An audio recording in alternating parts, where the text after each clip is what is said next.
কোন আমলটা করলে আমাদের গুনাহসমূহ মাফ হবে এবং গুনাহগুলো নেকি দ্বারা পরিবর্তন হবে?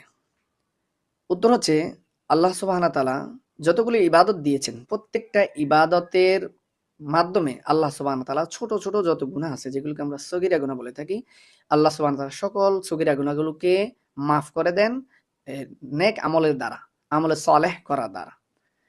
তবে কবিরা গুনাহ মাফ হয় না। যেমনটা আল্লাহ সুবহানাহু ওয়া তাআলা বলেছেন, "ইন্নাল হাসানাত ইউযহিবনাস সাইয়্যাত" নিশ্চয়ই নেক আমল এটা মন্দ আমলকে, মন্দ কাজকে দূর করে দেয়। অর্থাৎ নেক আমলের দ্বারা গুনাহ মাফ হয়ে যায়।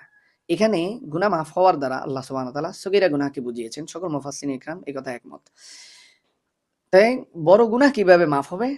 উত্তর হচ্ছে বড় গুনাহ মাফ হয় শুধুমাত্র তাওবার দ্বারা। এজন্য আমরা যত ইবাদত দেখি নামাজ, রোজা, হজ, যাকাত, সিজদা, কোরআন তেলাওয়াত, দান সদকা সহ যত ইবাদত আছে সবগুলো ইবাদতের দ্বারাই মূলত মানুষের একদিকে সওয়াব পায়, অন্যদিকে তার গুনাহগুলো মাফ হয়। তবে এগুলো কোনোটার দ্বারাই বড় গুনাহ মাফ হয় না। মাফ হয় একটা আমল দ্বারা। সেটা হচ্ছে তাওবা।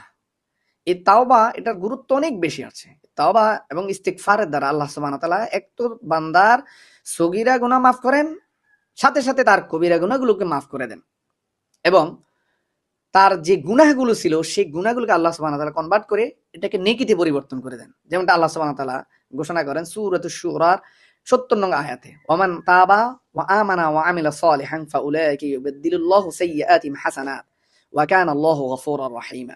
আল্লাহ সুবহানাহু ওয়া তাআলা ইরশাদ করেন, "ইল্লা মান তাবা" তবে যে ব্যক্তি তওবা করে, ওয়া ওয়া আমিলা আমালান সালিহা এবং নেক আমল করে, ফাউলাইকা ওই ব্যক্তি ইউবাদদিলুল্লাহু সাইয়্যাতিহিম হাসানাত ওই ব্যক্তির যে গুনাহগুলো ছিল, সাইয়্যাত গুলো ছিল আল্লাহ সুবহানাহু ওয়া তাআলা সেগুলোকে হাসানাত দ্বারা পরিবর্তন করে দেন। সুবহানাল্লাহ।